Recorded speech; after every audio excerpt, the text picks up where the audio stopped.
Big welcome everyone to today's live. Janette here from Case Flower School. Hopefully everybody is keeping well. Anybody that's watching, I'd love if you got involved. So you can help me out by commenting underneath. Let me know where you are, where you're watching in from, and also what's the weather like in your part of the world. So I've lots of people on asking about mossing up wreaths and different frames that you could use. So what I'm going to do is I have a huge choice here in front of me, but I'm going to do a mossed one because obviously that's what people were asking about. So first of all, just to let you see some of the bases that are available for making up like your door wreaths, or again these could be used for greys. So these are called wire rings. This one is approximately 10 inches, the other one is approximately 12 inches. They come in different sizes. The 12 inch is a good sized wreath frame to buy if you are purchasing them yourself. But I also wanted to show you that they can also be made on co-hangers. So these are like wire co-hangers, which again I've just molded into the shape to make a wire ring frame base. Or again, instead of that, we have these willow bases. And again, if you're able to get your hands on twigs, you could make one yourself. But again, we purchased these ones in. The wire, obviously not the co-hanger, but the twig ring and the wire ring, they can be bought in from O'Neill's Flowers up in Carlingford in County Louth. And if you use our discount code KAYSFS, you'll get, I think it's a 5% discount. Now when you go to actually make the base, instead of using moss, you could use straw. And again, over on our YouTube channel, I do have a video of me making a straw base or doing it from start to finish. But today I'm going to use moss. So this is moss that I have. You can purchase in your moss. We purchase it in from Holland because at the moment I don't know of anybody in Ireland that is actually selling moss legally. I know when we go for a little walk up to Glendalough, there's lots of moss up there, but you're not allowed to collect that moss. Now to attach the moss onto the wire ring, I'm going to use mossing wire, or real wire as it's called. Well, you could use twine, and again, if you're trying to be a little bit more sustainable, you'll probably find that the twine will work for you. I prefer to use the wire. I actually think it's easier to work with. And you can see there, I just twisted on the wire there onto the wire ring just to attach it. What you then do is you get your moss and you squeeze it together in your hand, okay? So this moss is still quite damp, so it means that if you're using fresh material on it, it'll help to kind of keep the base, keep the stems moist, and again prolong the life of the flowers. But again, it'll dry out pretty fast as well, so if you want it just for a dried base or a dried wreath, it's perfect as well.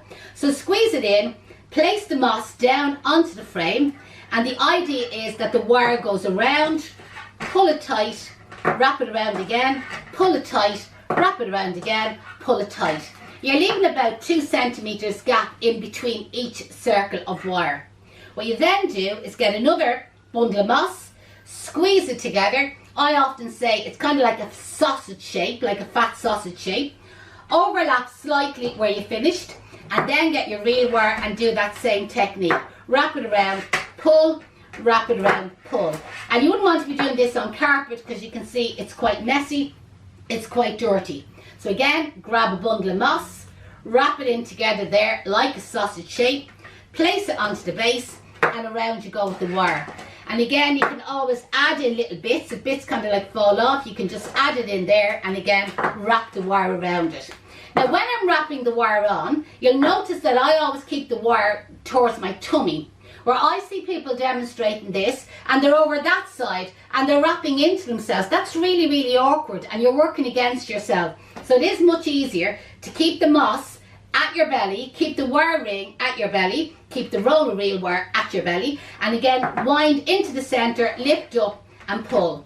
So again, we get another little bit of moss, making our sausage shapes, press it onto the base, and around you go. Now some of you be watching and you might be saying you've lovely green moss in your garden. If you just put your air code in the comments below. When are we heading up there? Maybe tonight? Maybe tonight. Maybe tomorrow morning. We'll be heading up and we'll gather up the moss out of your own garden. But sometimes the moss, when you get it in brand new, it would be greener. This moss, we have it in a little while, so you can see there it's gone quite dark, but still will do exactly the same job. I get asked about doing wreaths for graves or artificial wreaths. And when I was taught years ago how to make artificial wreaths, or when I was trained in on it, we were taught to do them on moss bases. And then use, it was kind of like a wrapping that we called wreath wrap, that was the name of it. Basically it was like a plastic wrapping, and we then sealed the moss in. And the moss then, obviously damp like I have here, it was then sealed in with the plastic wreath wrapping, and that's what created the weight. So it always felt heavy. Where with some of the artificial wreaths that you buy nowadays, they're made on a dry oasis base, which is absolutely fine, but you find that there's no weight. So there is a chance that they could blow away. Now I'm just going to clean this little part up here for us. Into the magic bin? Well, I actually have a bag. I was going to put it into the magic bin, but the magic bin is full at the moment. And always make sure you have an apron, so just to clean your hands. So there I have the moss on the first time. Now what I'm going to do is I'm going to go around with the real wire a second time, okay? So what I meant was I went around once with the wire, now I'm going around a second time. And I find that I get it much tighter. You can even see the section that I've went over towards the section that I haven't done yet. So it's a much nicer base when you go around the second time, but also it's a more secure base. Now I actually won't be putting anything down into this moss, not the wreath that I'm planning to do, but because I mentioned artificial wreaths, okay, as I said, we used to seal them in then with plastic. We then wired all the artificial flowers, and the wires went down through the plastic, through the moss, and secured up the other end. So they were really secure. There was no way the flowers could fall out like what might happen with dry oasis, and there was no way that the wreath could blow away because the dampness of the moss made it really heavy, and again it couldn't dry out because of the plastic wrapping. So that was very old school. That's how we used to do it. It's actually a great technique, and you know what, a lot of it actually was quite sustainable as well. So what I've actually done is over on our YouTube channel, I've actually added a video how to make artificial wreaths, again using a moss base. So go over and search us and you'll be able to find it. So that's what the moss base looks like now after going around the second time, and again I can get rid of the little crumbs there. Now I put a request out for some blue or kind of green hydrangeas because I had a lot of pink hydrangeas, and you know what, I'm actually sick of them now at this stage. So these hydrangeas, a girl called Josephine, a follower, maybe she's watching now at the moment, a follower of the Case Flower School, she got in touch with us and she said, you know what, I have loads and loads of hydrangeas. I'm going to purposely pick some of the smaller heads for this one here. Or do you know what, will I do the doubles on them? Let me see. I'll see how we go. For the moment I'll just pick out some of the smaller heads. And she got in touch with us and she said, Janette, I have loads and loads of hydrangeas. And she says, I'll drop them down to you. And I said, well listen, when the wreath is finished, I'll drop the wreath up to you. So that, listen, you help me and I'm helping you.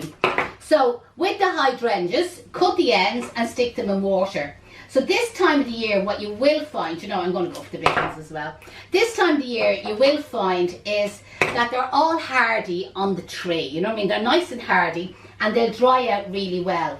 Where some of you may have tried this earlier on in the year and it's not going to work for you. Your hydrangeas will just go dehydrated, you know, shrivel up really. It's not going to work for you. You need to kind of wait until late August, September before you start taking the hydrangeas off the tree if you want them to last as, you know, a dried artificial wreath. Now, as I said, this wreath frame will dry out. These hydrangeas are fresh. So when you cut them off the tree, is dunk them in water. Now we were lucky enough, it was raining yesterday, so they actually got soaked, they did. But dunk them in water, let them have a drink, the other way around. Let them have a drink first, dunk them in water, and then just wrap a piece of paper around them, just keeping the ends of the stem moist, and basically let them dry out. So these are out of water nearly 24 hours at this stage, and as you can see already, like they're not even starting to kind of like shrivel up or wilt. So you get your wire ring or your real wire and you attach it on again, or to be honest, I could have left it attached on from the beginning. Catch it with your thumb and go around the same spot there 2 or 3 times, and that's how you get the wire attached on again if you've already cut it off. So with your hydrangeas, I'm kind of going for the bigger heads first, but where I have smaller heads, what I'll do is I might have to double up on them. You place the hydrangea head onto the moss, flat onto the moss, okay? You can see the little stalk there sticking out, and the real wire goes around that stalk. You see the way? Go around there 2 or 3 times, and that's it. Pull it tight, and that's all you have to do. I'm going to try and mix them because you can see some of them kind of have a greeny hue off. And again, it's just watching the size of the heads, and again, angling the heads to kind of get them in the way I want them to go. So this one is a little bit bigger, but I'll just give it a trim afterwards. So I'm just kind of like bringing it in there nice and close. And again, the real wire is going to wrap around that stem 2 or 3 times and pull it tight. Now just to show you with some of the smaller heads. So there we have smaller heads there. So again, I'm going to place the 2 heads, you see in there, close together, pinch them together with my finger just to hold them in place. And again, the real wire just goes around there 2 or 3 times and pinch it in place. That's how easy it is. So you just keep working, it is a gorgeous one. You just keep working your way around until you have your ring, you know what I mean, completely filled in. There's nothing to it, it's something anybody can do. And if you wanted to, like, you know, spare the flowers out or spread the flowers out a little bit more, you could add on foliage. Now again, if you pop over to our YouTube channel, I have lots and lots of videos on the YouTube channel showing you all of these tricks. We also have a stand-alone course on our website. So when you go to our website, www.caseflowerschool.com, and you click on courses, you'll see all of the different courses that we do here at the school.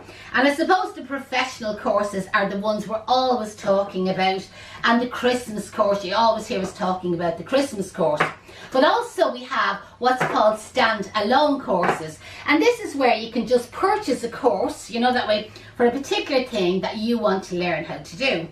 And one of our stand-alone courses is Door Wreaths.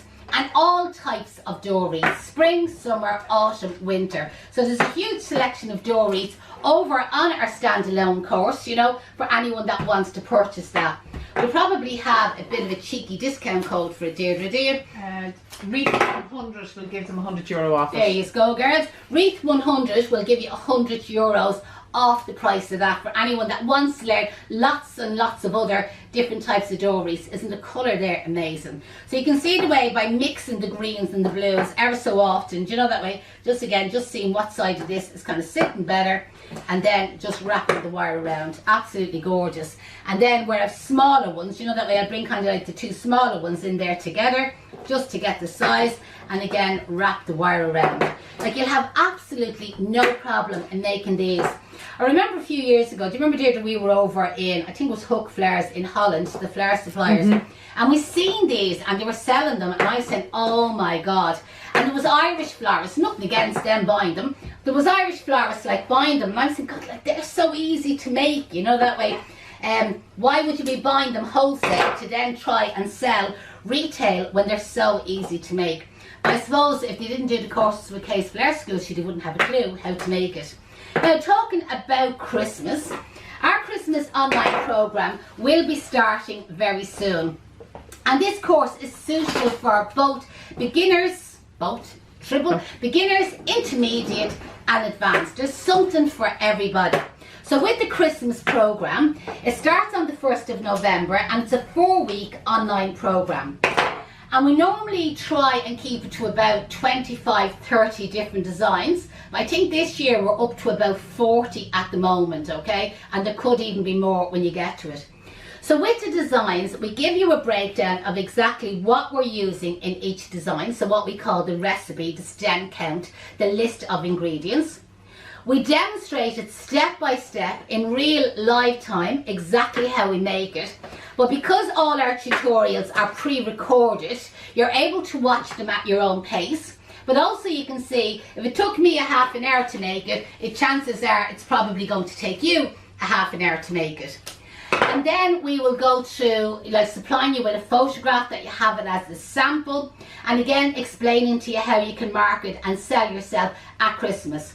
Now, the types of the designs that we cover, everything from decorating your mantelpiece, decorating your stairs, decorating like your kitchen table, your dining room table, candle arrangements, gift arrangements, hall table arrangements, cheaper arrangements maybe for giving us presents, maybe thank you presents for the teachers at the end of school.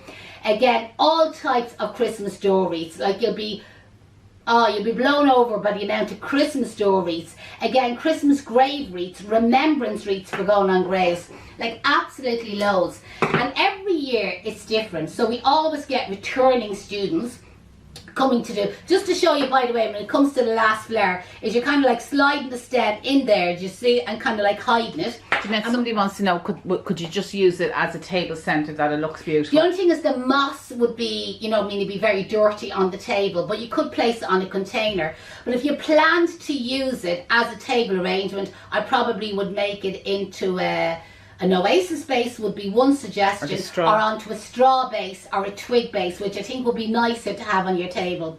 Now, not that I put a white starch tablecloth on my table, but if you do, can you imagine, you know, that way it wouldn't be nice. And even if the moss was a little bit cleaner.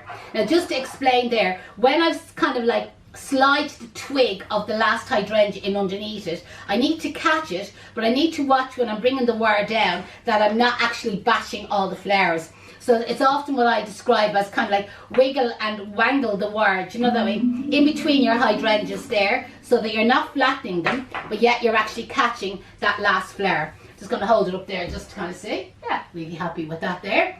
And then the last thing then is cut the wire off at the back.